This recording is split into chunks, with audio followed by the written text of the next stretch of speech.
के दिया सीधा नवद्वीपे ছিলাম सीधा में नवद्वीपे এবার আমরা কোথায় যাব বৃন্দাবন আপনারা যাবেন তো কারা কারা যাবেন না দুটি বাহু তুলুন দেখি আপনারা যাবেন না আমি কি বলেছি কারা কারা যাবেন না তারা দুটি বাহু তুলুন আপনারা যাবেন তাহলে চলুন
রাধে রাধে। মায়েরা সন্ধ্যা থেকে গান শুনতে শুনতে জেনে গেল যে রাধে রাধে বলতে হয়। তাহলে সবাই মিলে করো তালি দিয়ে বলুন, বলুন বৃন্দাবনে মে বৃন্দাবনে মে। ওমা, আমি কিন্তু একটি মায়েরই গলা শুনতে পাচ্ছি। মা, ঘুম পাচ্ছে, আমি জানি কষ্ট হচ্ছে, কিন্তু আর একটু কি হবে না? হবে তো? তাহলে সবাই মিলে একটু জোরে জোরে বলুন, বলুন বৃন্দাবনে মে রাধে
বিনোদ খেলা খেলিতে খেলিতে হঠাৎ প্রেমমোহী রাধারানীর কথা মনে পড়ে গেল। তাই সুবলের হাতে ধরে বলছে, শুভ, তুই আমার সেই রাধারানীকে এনে দেখা, নইলে আর আমি প্রাণে বাঁচব। তাই শ্রীকৃষ্ণ আমার করছে ব্রজ বালকের সঙ্গে খেলাইয়া নানা রঙে সবে করিল সুহানির বদনে ফেরি দুনয়নে বহে বাড়ি আর রাধা ভাবটি হইল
তোমাদের গিরে খাবে, এই কথা বলে গোবিন্দ আমার করলেন কি, শিশু পাশুরীয় যে সুবলের সঙ্গে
গোবিন্দ আমার দাদা বলর আমি তোর সঙ্গে নেই দাদা বলর আমি এর কাছে অর্পণে করে সুবলে সকার হাতটি ধরে শ্যামে নাগর আমার চলেছে রাধা কুণ্ডের তীরে। আর ওদিকে যাবতে জটিলার মন্দিরে রজনী প্রভাত কালে শ্রীমতী রাধা রানী আমার যমুনায় স্নানে করে ফেরার পথে রাধা কুণ্ড থেকে ফেরার পথে চম্পা ফুল তুলে এনে গৃহে বসে বসে সুন্দর করে এক গাছে মালা গাচ্ছে আর মনে মনে ভাবছে আহা এই মালা গাছে যদি আমার প্রাণে বধূরি গলায় পরাতে পারতাম তাহলে এই মালা গাথা আমার সার্থক হতো, কিন্তু তা তো সম্ভব না। এই অসময়ে আমি কেমন করে তার গলায় মালা পরাবো? আর এই সবের কথা ভাবছে ঠিক সেই সময় বৃন্দাবতী রাধা রানীর মনের কথা বুঝতে পেরে বলেছে, রাধে তোর ওই মালা গাছে আমাকে দে, আমি যেমন করেই হোক তোর প্রাণ মধুরে মালায় পরিয়ে দিয়ে আসি। আর বৃন্দার মুখে এই কথা শুনে রাইধনী আমার সেই মালা গাছে বৃন্দার হাতে তুলে দিল। এবারে বৃন্দাবতী আমার সেই মালা গাছে করলেন কি, বৃন্দা দেবী হেন বলে আসিয়া তাকায় মেলে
যেমন আমার রাধা আর তেমনি আমার রাধা কুণ্ড।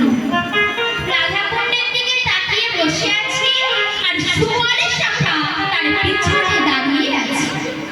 বিদ্যা মালাটি হাতে নিয়ে ভাবছে, তাই তো, এখন আমি কি করি? যদি সুবলের গলায় পরিয়ে দিই তাহলে গোবিন্দ সবাই রাখবে না, আর যদি গোবিন্দের গলায় পরিয়ে দিই তাহলে আর সুবলকে অপমান করা হবে। এইভাবে সাত কাজ ভেবে সুবলকে ইঙ্গিত করে কাছে ডেকে নিয়ে সেই মালা গাছে সুবলের হাতে এবং সুবলের সেই মালা গাছে প্রাণসখা কৃষ্ণের গলায় পরিয়ে দিবে।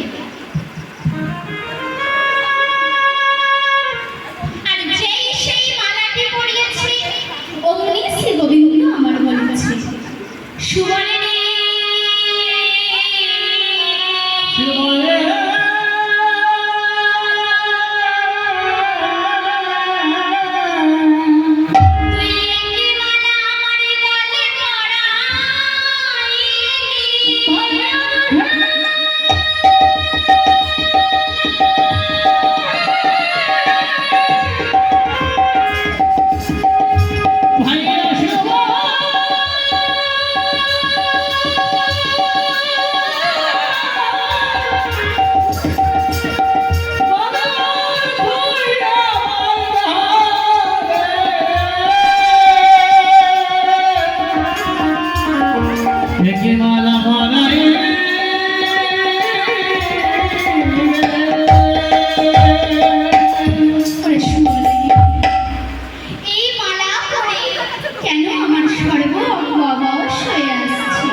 যায় ওরে সুবল রে, আরে বোধহয় আগে প্রাণী বাঁচবো না।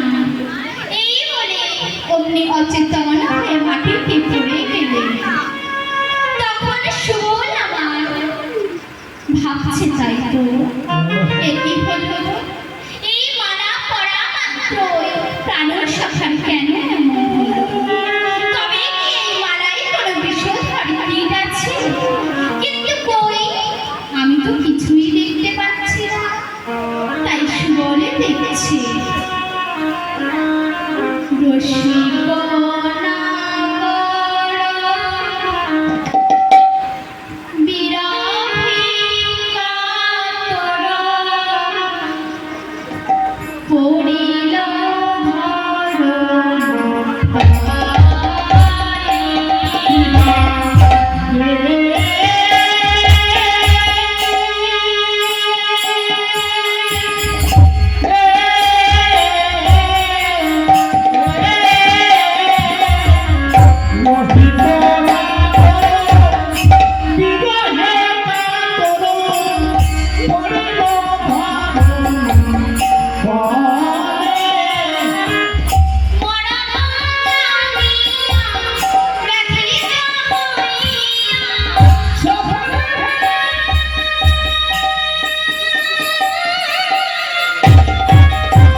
আর বলেছি, ভাই কানাই, তুই হঠাৎ কেন এমন অচৈতন্য হয়ে পড়লি ভাই? বল বল কানাই, তোর কি হয়েছে? একবার তুই চোখ খুলে তাকা কানাই, একবার তুই কথা বল। তখন সুবলের শাখার এই কথা শুনে শ্রী গোবিন্দ আমার নয়নে মেলে চেয়ে দেখলেন। তখন সুবলের আর আনন্দ ধরে না। তখন সুবল প্রাণের শাখাকে জড়িয়ে ধরে বলেছি, বল বল কানাই, বল বল তোর কি হয়েছে? তখন শ্রী গোবিন্দ আমার বলেছে, শোনো রে সুবল নিবেদন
বল আমার কি হয়েছে শোন।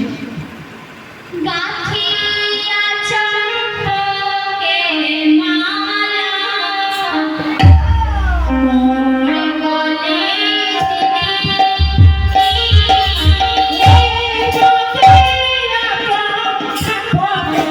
মালা মোর গলে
ওই চম্পকের মালা গলে পড়ে যেন আমার চম্পক বরণে রাধারানীর কথা মনে পড়ে গেল।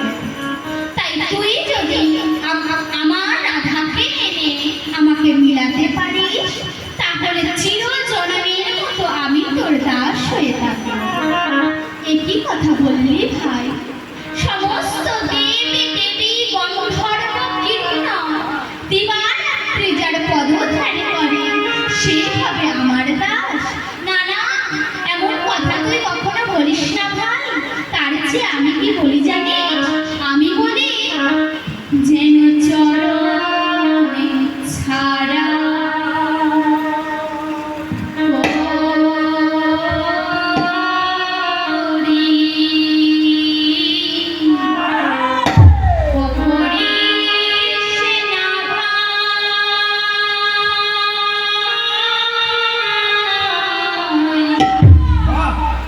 ওহে আমার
হয়েছে।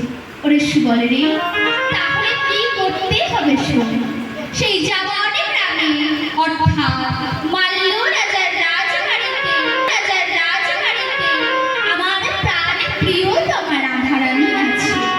সেখানে থেকে তুই আমার রাধারানীকে এনে দে, নইলে আমি আর প্রাণী বাঁচব না। এই কথা শুনে তখন সুবল কৃষ্ণের প্রণমিয়ে সুবল চলিল যাবাতে। আর আনন্দ হইল বড় দীনবন্ধুনাথে।